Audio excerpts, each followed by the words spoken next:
pessoal, aqui com vocês, o professor Dr. Hassan, médico e autor da Teoria da Trilidade.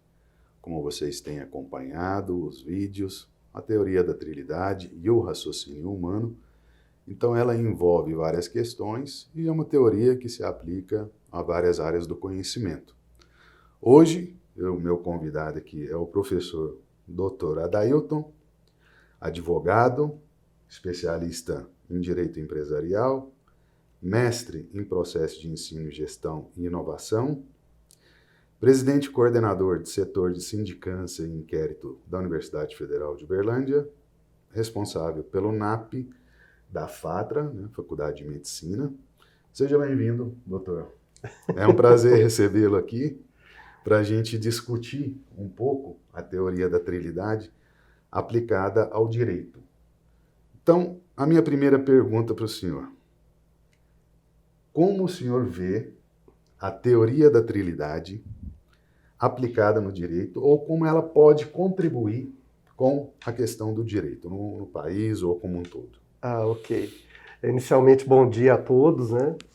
Queria dizer que é um prazer enorme estar ao lado aqui do Dr. Hassan, esse ilustre profissional, com quem sempre eu aprendo muito quando eu tenho a ímpar oportunidade de estar ao seu lado.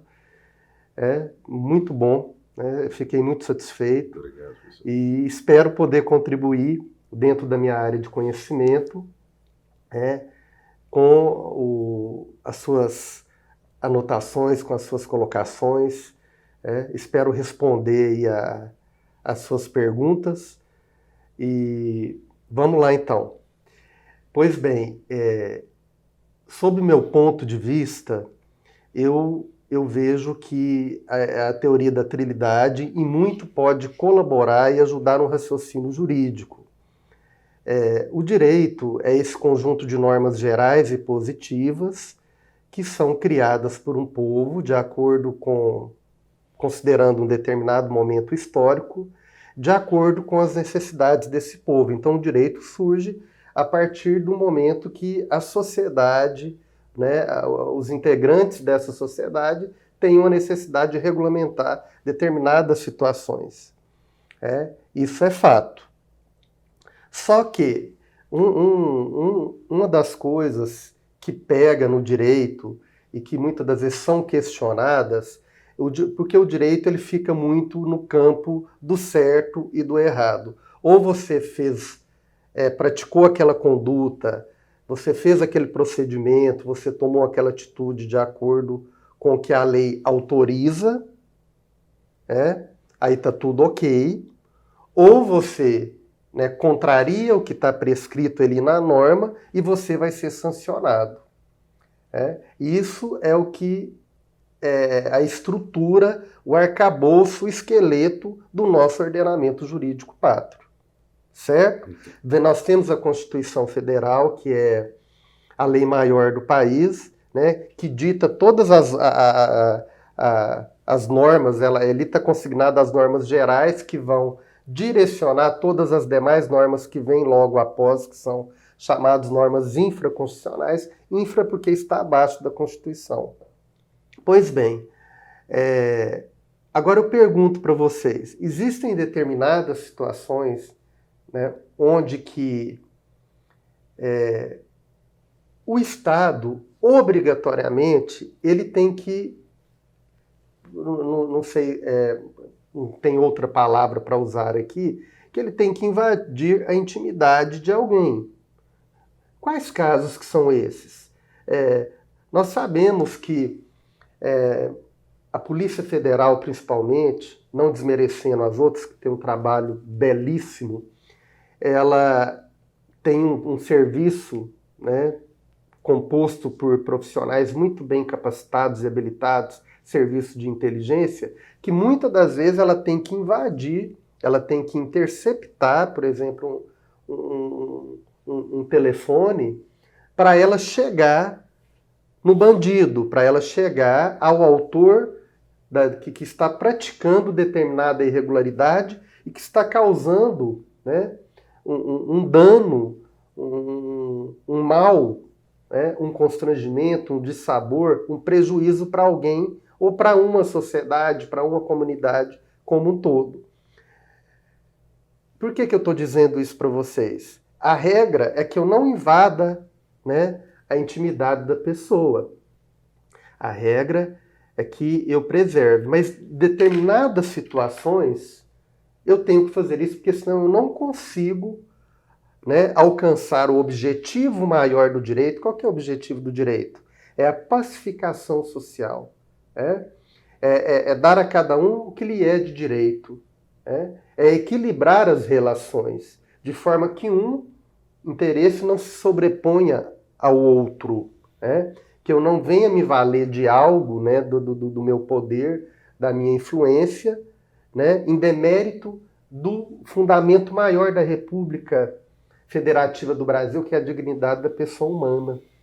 Doutora, desculpa cortar o senhor em fechamento do raciocínio aí do senhor, mas então, no caso, essa invasão da Polícia Federal, no caso, em relação a detrimento de resolução daquela situação, ali estaria a trilidade? Ah, perfeito.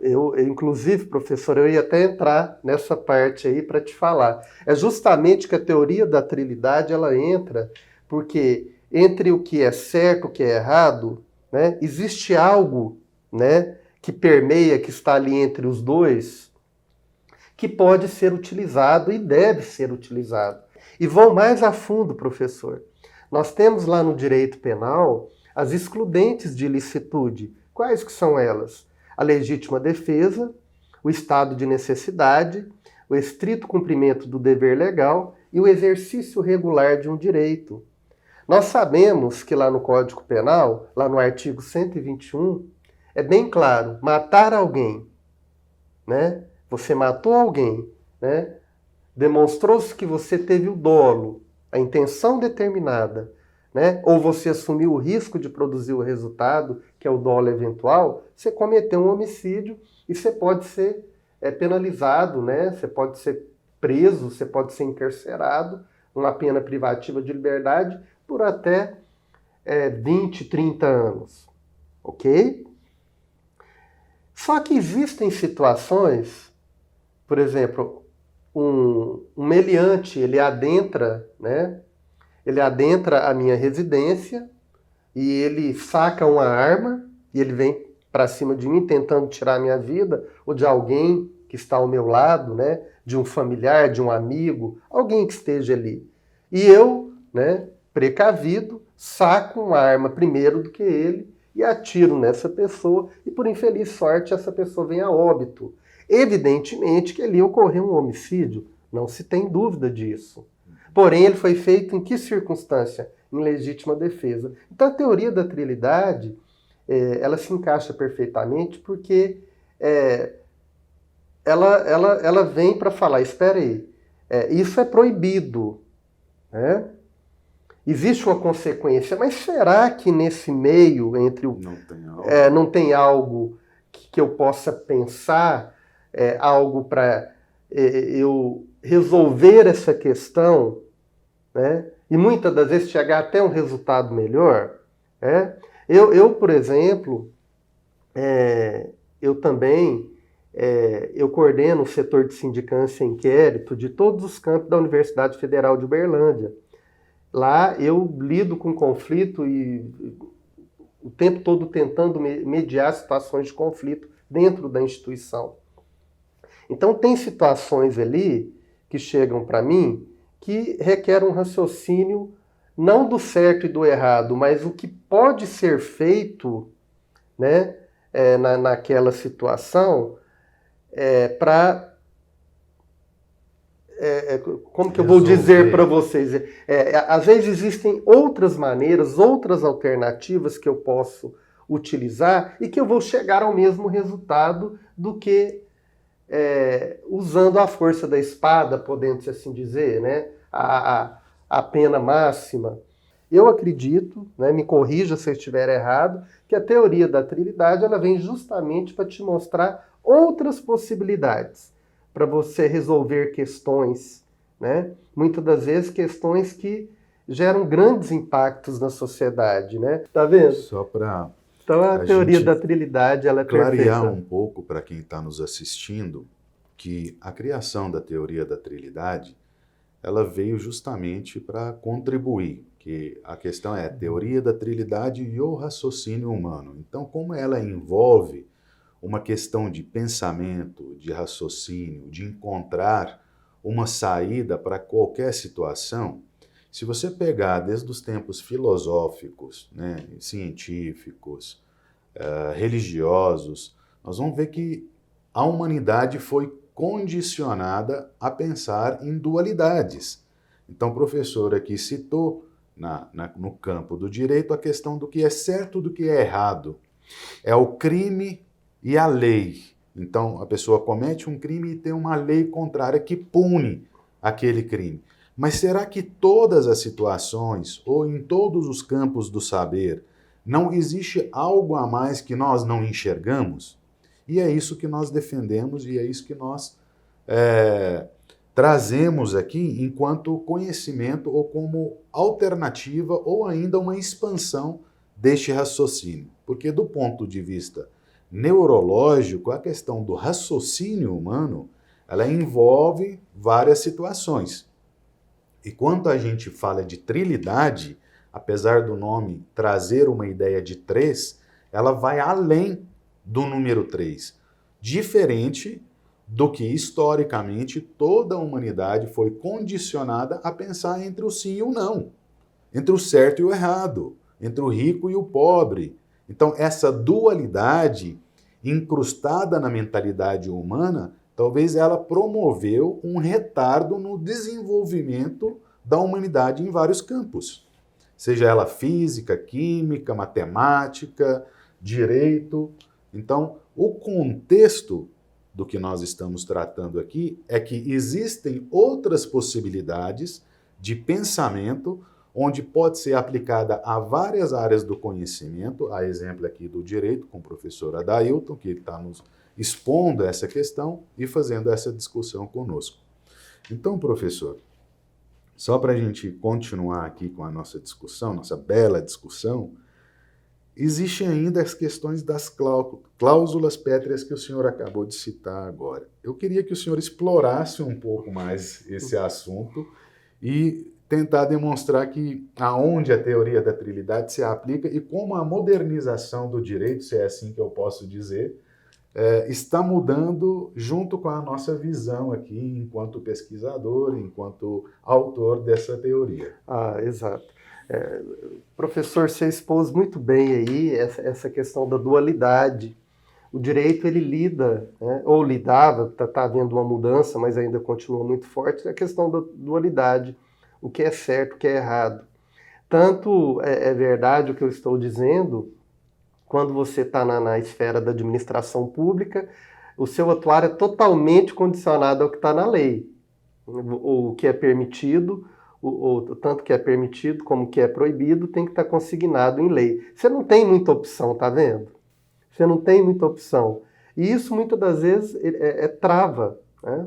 Trava determinadas decisões, prejudicam direitos fundamentais das pessoas que são elevados à condição de cláusula pétrea. Porque quando eu falo cláusula pétrea na Constituição, porque nós sabemos que, historicamente falando, que o mundo, principalmente no pós-guerra, Segunda Guerra, né, o mundo estava em frangalhos, né? Nós saímos tivemos momentos terríveis, né? Um exemplo foi a questão do nazismo, né? O genocídio lá que ocorreu em massa lá dos judeus. Então a cláusula pétrea, ela vem para não permitir que haja uma relativização, né, desordenada, impensada de um direito fundamental, né, que somente isso pode acontecer em situações muito especiais. Né? Por exemplo, a pena de morte existe no Brasil? Sim, só que em casos especiais, em caso de guerra declarada. Isso está previsto lá. Eu não acabei de falar aqui da legítima defesa? É proibido, não se admite tirar a vida de alguém. No entanto, em determinadas situações, Isso é relativizado porque alguém está protegendo a própria vida, né, de alguém que quer lhe tirar a vida, né? Nós temos também aquele caso emblemático aqui no nosso país da DPF, né, Arguição de Preceito Fundamental, número 54 de 2004, do STF, do Supremo Tribunal Federal, onde que foi questionada a questão da legalização, da permissão do aborto, né, a ser feito por uma mãe que carregava em seu ventre um bebê anencéfalo, ou seja, que não tinha cérebro, né? E lembrando para vocês que no caso brasileiro, lá nos artigos 127 e 128 do Código Penal, isso é permitido apenas em 2 casos. No caso de estupro e quando a mãe, né, aquela gravidez, oferecer risco de vida para a mãe. Essa criança, ela nasceu, só que ela, depois de 30 minutos, ela veio a óbito. Então, qual que é a pertinência disso? Né? Qual que é? Será que não existia nesse meio aí, nessa norma, algo que poderia ter sido feito, amenizado esse sofrimento da mãe? Ou daquele ser que estava ali no seu ventre? Então aí que vem a teoria da trilidade, né, que a gente consegue encaixá-la perfeitamente, eu na minha visão, enquanto profissional, enquanto advogado, que sou também, estudioso, pesquisador, eu vejo que você pode usar perfeitamente. Eu, por exemplo, na minha tese de doutorado, eu explorei muito a questão dos direitos humanos daqueles que laboram em usinas sucroalcooleiras aqui no Triângulo Mineiro, muitas das vezes, professor, em condições análogas a de escravo. E aí que vem que eu falo que a teoria da trilidade, ela com o direito casa muito bem, porque o que ocorre nesses ambientes de exploração? Há uma denúncia, o Ministério Público do Trabalho é um dos primeiros a ser acionado, ele vai até o local, ele constata, e a partir dali ele aplica uma multa, né, para a usina, ele faz com que os trabalhadores eles recebam seus direitos trabalhistas.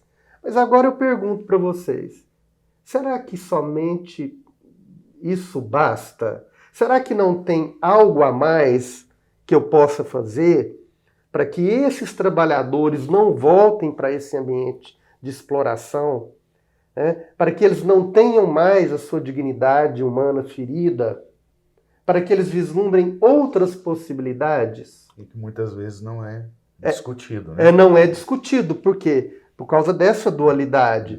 Você errou, você pagou a multa, você recebeu seus direitos, pronto. Acabou. Então, como o professor falou muito bem, que quando a gente fala trilidade, não necessariamente significa 3, o número 3. Mas são outras possibilidades que eu posso encontrar para resolver determinadas situações, que muitas das vezes elas ficam travadas, elas são muito impactadas justamente por esse pensamento dual, por essa coisa, não, só tem essa solução.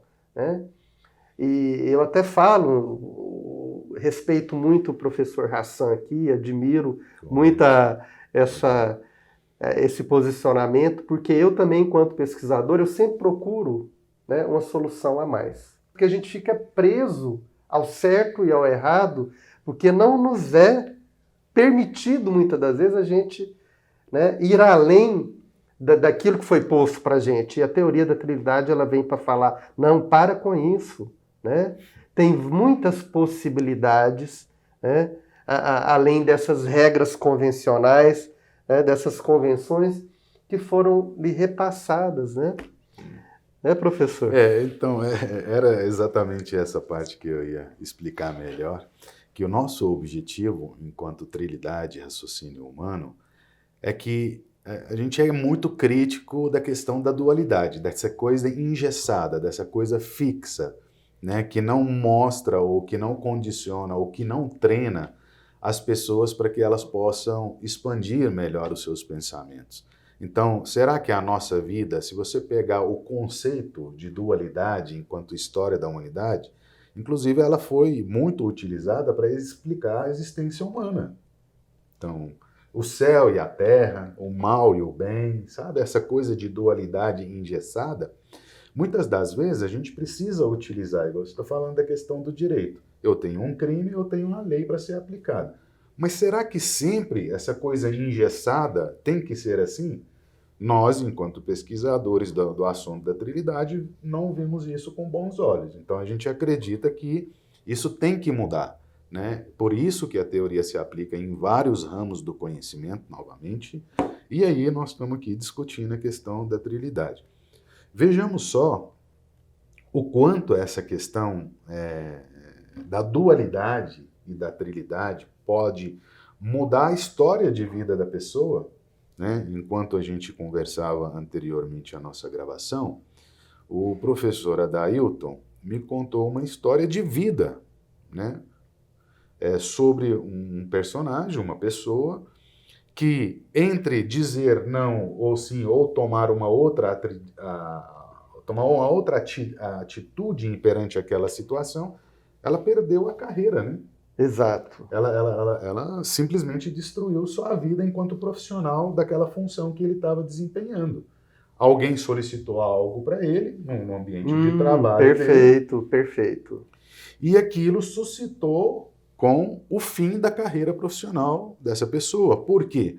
Porque ela ficou engessada na questão da dualidade, do sim e do não, e acabou dizendo sim para fazer um ato inadequado, foge às questões legais e pronto, né? Ela não optou por por outro mecanismo. E os exemplos são infinitos. Eu gostaria que o senhor falasse um pouco, talvez, sobre isso, não sei se ainda cabe no tempo, e para a gente fechar, dizer essa questão do condicionamento. Então, a humanidade ela foi condicionada desde a existência. Inclusive, se você pegar os autores assim, antigos, os filósofos antigos, Platão, que é um dos mais conhecidos, talvez, e tantos outros, eles questionam muito essa questão da dualidade e tentam explicar muitas questões baseado em dualismo. E aí nós criticamos essa visão e propomos a trinidade. Então, porque nós consideramos que isso é uma limitação para o ser humano, uma limitação para o desenvolvimento humano. E um outro exemplo que eu estava falando da questão de fechar é a questão do desenho, que o senhor me disse, né? Num evento ou numa dinâmica, alguma coisa, e foi-lhe solicitado fazer um desenho. É claro que a sua exposição foi muito boa enquanto desenho, mas existe aquele condicionamento de fazer aquele desenho específico. Eu gostaria que o senhor falasse disso. Então, são dois tópicos, a questão do cidadão que cometeu um ato ilegal e, posteriormente, o desenho, por gentileza. Pois não. Uma pessoa que ela foi ajudar um parente, o parente lhe pediu algo, ela trabalhava em um setor muito importante, específico, aonde que esse documento que foi pedido a ela por esse parente era decisivo para o parente, né, ter um resultado positivo em algo que ele planejava. E essa pessoa simplesmente cedeu. Ela cedeu e, posteriormente, ela foi penalizada, inclusive chegou a perder o emprego. Faltava praticamente um mês para essa pessoa aposentar, ela perdeu uma infinidade de direitos aí. Então, por que a gente remete a esse exemplo aí, né? A gente remete a esse exemplo porque eu acredito, depois, aprofundando na teoria aqui desenvolvida pelo professor, que essa pessoa, ela retrata a sociedade que nós vivemos, uma sociedade que vive em cima de convenções, uma sociedade que criou um código moral, um código ético, e se você não tem liberdade de sair daquilo ali, você não tem liberdade em determinadas situações, professor, de falar... Se submeter... de falar um não, talvez, ou de falar, encontrar outra solução. Nesse caso, desse personagem aqui, dessa pessoa que eu citei, ele poderia simplesmente dar outra opção, né? Você está me pedindo algo e isso pode trazer uma consequência para mim, para você. Por que você não tenta esse outro caminho? Por que você não tenta essa outra possibilidade? Né? Não seria legal? Então, a teoria da trilidade vem, me corrija se eu estiver errado, para abrir esses horizontes da gente, para falar, existem outras possibilidades. E agora, voltando para esse desenho que ele adorou, esse exemplo que eu citei para ele, né, em um determinado tempo eu fui me submeter a uma dinâmica de grupo e pediram para eu desenhar, né? Eu não sou um pintor famoso, não sou nem parente, viu, pessoal, de pintores famosos aí da humanidade. Então, a única coisa que realmente eu sei fazer, né? Pretendo até fazer um curso futuramente, que eu admiro muito quem pinta, né? Eu acho que, na minha opinião, é uma terapia. Quem canta também, né? Eu nunca me ousei a ser cantor. Olha, tá vendo? Eu falando de teoria da trilidade, eu tenho que ver outras possibilidades. Talvez um dia vocês vão... eu vou estar aqui com o professor e cantando. Pensa que legal, né? Quem sabe, né? Ele está me dando essas possibilidades. É uma possibilidade. Mas aí esse desenho, eu lembro que eu sabia desenhar a casinha, né? E aqueles bonequinhos, você fazia um círculo, né? E depois você vinha uma reta lá, você desenhava o corpinho das pessoas, né? A família. E os jardinzinhos, passarinhos, né? Uma chaminé, um caminho, lá no final uma montanha e um sol. Né? Toda criança faz isso. E eu fiz isso. Né? Porque tá vendo? Até o meu condicionamento ali naquele momento... E aí é onde eu quero dar uma pausa. O senhor fez exatamente esse desenho que muito provavelmente muita gente está condicionada a esse tipo de desenho. Né? Você pede para a pessoa fazer um desenho. Talvez, se você fizer uma pesquisa de pessoas, muitas pessoas vão fazer esse desenho. Então, muitas pessoas estão condicionadas a fazer esse desenho da casinha, da família, né? Do passarinho, da árvore, na porta de casa, chaminé. Exato. Né? Então, esse desenho é um condicionamento. É um condicionamento. Há exemplo do condicionamento da dualidade. Então, a dualidade, ela condicionou a humanidade. Você vê, esse é um exemplo simples, que é a questão do desenho, né? Mas, na dualidade, isso aconteceu em todos os conhecimentos. Durante a minha pesquisa de doutorado, eu tive a oportunidade de ter acesso a um vídeo, né, que até foi produzido pela revista Veja, onde que trabalhadores que foram resgatados, né, eles estavam trabalhando em condições análogas a de escravo, né, prestaram um depoimento, e um desses obreiros me chamou a atenção a fala deles, porque ele disse que ele trabalhava em condições subhumanas, né? Onde que a água que ele tomava era a mesma água que os porcos da propriedade tomavam. Ele via que tinha alguma coisa errada ali, mas ele pensava com ele mesmo, é porque Deus quer. Deus quer que eu passe por isso, então eu vou aceitar. É uma coisa repugnante, repudiante, mas quando você fala de religião, está vendo o condicionamento, né? Eu não vislumbrar outras possibilidades, isso também gera sofrimento. Isso pode ceifar vidas. Então é seríssimo. Então a importância, professor, tá? Obrigado por explorar tão bem, por nos presentear com essa teoria, com essa pesquisa, que eu acredito que permeia todas as áreas do conhecimento. Hoje nós estamos falando um pouco aqui do direito, aproveitando da minha formação, mas é uma área que ajuda em todas as áreas. Porque a gente vê que muitas vezes os condicionamentos, o achar que é assim, por exemplo, uma mulher que sofre violência na sua casa, né? Quantas mulheres que foram educadas para aceitar aquilo ali, elas foram condicionadas porque... E ficam a vida inteira, né, sofrendo, perdendo a grande parte das possibilidades da sua vida, né? Quando de repente elas veem que aquilo ali está errado, né? Toda forma de violência é errada. Não existe desculpa, mas existem os condicionamentos. Então a teoria da trilidade, ela vem até para... Eu vou ser um pouco ousado aqui, tá? Para aliviar um pouco os sofrimentos humanos, né? E nos tirar esse fardo tão pesado que nós carregamos, né? Muitas das vezes, uma vida toda, ou metade das nossas vidas, achando que aquilo ali é daquele jeito, né? Que não tem outras possibilidades, né? E em todas as áreas, né? Eu falo que até se tem algum estudante nos escutando aqui agora, quantas vezes você é condicionado, né, a seguir uma profissão, né, a seguir um ofício, porque o seu pai, a sua mãe, a sua família, a sociedade vê aquele ofício, aquela profissão de uma forma melhor do que a outra. Mas no fundo você não quer aquilo ali, mas você também não vê outra possibilidade, porque você é muito condicionado, né? Então, a teoria da trilidade, ela, até para vocês, né, que estão aí definindo o que ser na vida profissionalmente, né, serve para que você veja, não, tem outras possibilidades. Né?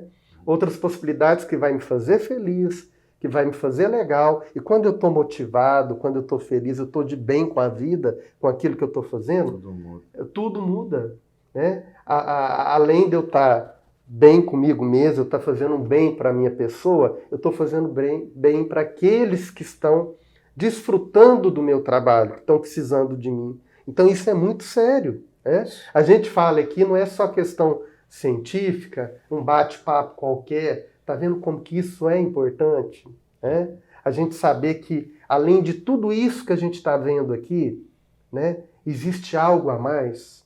Existe, né? A beleza depende do olhar de quem está naquele momento ali, né, fotografando, de quem está filmando, de quem está vislumbrando, visualizando, depende do olhar. Né? Igual eu falo, né, professor, igual ser rico, ser pobre. Riqueza é muito subjetiva. Tem pessoas que não têm tantos bens materiais e são tão felizes e ricos. Se consideram que para eles está tudo, porque eles vislumbraram outras possibilidades de ser feliz, né? Além daquelas só dos bens materiais. Né? Não, eu vou ser feliz, eu vou ser rico o dia que eu tiver uma frota de carros, uma colônia de casas, que eu tiver muita grana no banco. Nem sempre, tá? Então a teoria da trilidade é até nesse ponto, na psicologia, né? No bem-estar do ser humano, viu, professor? Ela colabora conosco. Né? E voltando aqui para o desenho, eu também falo que a gente é tão condicionado, né, essa questão. Eu lembrei até do Pablo Picasso. Uma vez a gente vendo um quadro por ele pintado, muito... aparentemente muito simples, mas que dizia muito. As pessoas olham aquele quadro, né? Algumas que estavam do meu lado, mas que quadro horrível, né? Nossa, isso aqui vale essa grana toda. Aí quando o professor fala que a gente está condicionado, as pessoas estão condicionadas a ver a casinha, o solzinho, a montanha, né? Elas não ousam a criar um círculo, um pontinho, e a partir dali elas enxergarem outra coisa, outro sentido para a vida. Né? E o Pablo Picasso, talvez, viu, professor, sem saber, ele era um adepto da teoria da trilidade, né? E tantos outros pintores famosos que tem aí e que nos chamam a atenção. Tá vendo a importância? E só para terminar aqui mesmo, porque a gente se empolga, né? Porque é tão bom falar disso, né?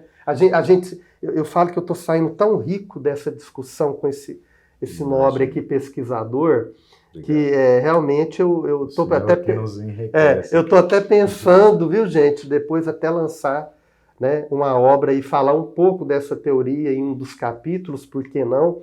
A gente tem que aproveitar. Evidentemente, né, que a pessoa vai ter que autorizar e tudo aqui. Está autorizado. Já está autorizado, vocês estão vendo, né, que, então não tem mais desculpas, ele já autorizou.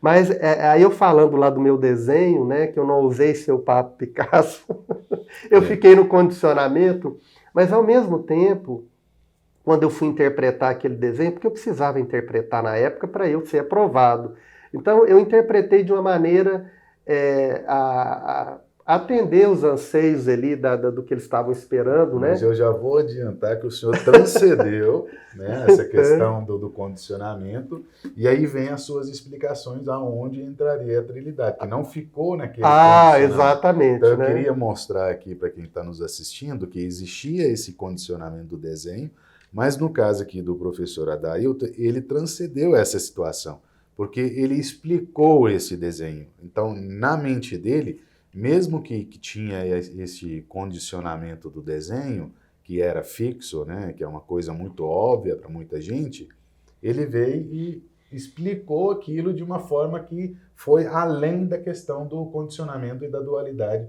da questão do raciocínio condicionado. Exatamente, porque mesmo num desenho simples, como eu falo, eu citei o exemplo aqui do Pablo Picasso, a gente pode vislumbrar uma realidade, né, que está embutida, ele que está além, né? Então eu me lembro que na época era para eu explicar, e eu disse que aquela casinha simples com a chaminé, né, era a própria instituição que eu ia começar a elaborar, né? Aquela instituição que eu estava tão motivado, tão satisfeito em participar daquela equipe de colaboradores. E aqueles bonequinhos, né, aqueles famosos que todos desenham, eram as pessoas, os amigos, né? As pessoas o grupo de pessoas a família que eu ia formar ali dentro daquela instituição. E evidentemente que aquele jardim, aqueles pássaros, era aquele bom ambiente que eu queria criar, aquele bom clima organizacional que eu queria ter e que eu ia colaborar para isso, né? Porque de nada adianta, né, eu querer algo se eu também não colaboro. E aquele caminhozinho que levava até a montanha, né, aquele sol, era o caminho que eu ia percorrer, né, para chegar onde eu queria, porque eu não queria ficar estacionado só ali embaixo. Eu queria crescer na instituição e, evidentemente, não crescer só eu crescer para poder ajudar aqueles que estão lá embaixo, né? E talvez buscá-los a percorrer comigo esse caminho, né? Porque lá no final sempre tem o sol, né? Tem a escuridão, tem os momentos difíceis, né? Mas o gostoso da vida é que tem os momentos bons também. Eu até ouso mais que a vida tem mais momentos bons do que ruins, né? Só que a gente é tão condicionado que a gente vai mais pelo ruim, porque nós somos condicionados a isso aí. E mesmo nos ruins, nós devemos ser resilientes, encarar aquilo ali como uma oportunidade de evolução. Então eu falei tudo isso. Então realmente eu vou concordar aqui com o professor, eu não gosto muito de me colocar, né, como dono da razão, nem quero ser, né, nem pretendo isso, né, ainda bem, porque quando a gente chega a esse ponto, também é um condicionamento, a gente se torna muito ruim, a gente se torna muito hipócrita, muito soberbo, não, fora disso, que não são valores que eu comungo, mas que são até valores que eu falo que poderiam ser mudados e que as pessoas que trazem esses valores consigo, talvez sejam pessoas que não tiveram, né, acesso a esse conhecimento da trilidade, ficam na dualidade, ou eu sou assim ou eu não sou. Na hora que eu for um médico, na hora que eu chegar lá em cima, que eu for um bom advogado, um juiz, né, um desembargador, um presidente da República, um deputado, etc. Tantos cargos importantes que tem por aí. Não, aí eu tenho que me comportar daquela maneira, porque se eu não me comportar daquela maneira eu não sou aceito, eu sou excluído, e sendo que tem outras possibilidades. Sendo que você pode ser bom naquilo que você faz e ao mesmo tempo você pode ser humano, você pode ser legal, você pode ser educado. Isso não vai tirar o seu mérito. Afinal, né, pessoal, conhecimento ninguém toma de ninguém, não é verdade? Então é muito bom, viu, professor? Eu estou sim. Agradeço ao senhor, a sua colaboração. Por abraçar a nossa tese, a nossa pesquisa, o nosso trabalho. Com certeza é um assunto inesgotável. Agradeço a quem está nos assistindo e, a partir daí, nós vamos trazer outros conhecimentos, né? A teoria da trilidade, explicando mais sobre ela, trazendo outros convidados, outras áreas do conhecimento para a gente fazer essas discussões, para contribuir com a vida de vocês, com a formação de vocês. E, por que não, né, estudos, pesquisas relacionados à teoria da trilidade. Eu que agradeço também, né? Agradeço imensamente o convite. Como eu disse anteriormente aqui, eu estou saindo enriquecido, pessoal. Eu falo que hoje eu ganhei o dia, a noite, ganhei o ano, viu, professor? Muito obrigado, é uma discussão muito saudável e, como eu disse, muito séria, muito importante, tá? Aproveitem bem, comecem a pensar, comecem a vislumbrar, você que está nos assistindo aí, dessas possibilidades que a vida nos concede, que sempre nos concedeu, mas que devido à questão da dualidade, do sim, do não, das convenções, muitas das vezes, né, nos furtou, né, nos prejudicou, nos magoou, nos angustiou. Não, para que isso, né? Vamos ser felizes, né? Vamos vislumbrar outras possibilidades. Então, um grande abraço a todos. Professor, obrigado. Eu que agradeço. E sempre que convidar, vou ter o maior prazer de estar aqui para estar discutindo. Mais uma vez te agradeço. Obrigado. Agradeço a presença do professor Adailton, doutor e mestre, advogado, especialista em direito empresarial, mestre em processos de ensino, gestão e inovação e presidente e coordenador de setor de sindicância e inquérito da Universidade Federal de Uberlândia, responsável pelo Núcleo de Apoio Psicopedagógico da Faculdade de Medicina, FATRA. Seja bem-vindo mais Obrigado. uma vez e obrigado mais uma Eu vez que pela agradeço. contribuição. Muito obrigado a vocês por nos acompanhar e vem comigo. Tá.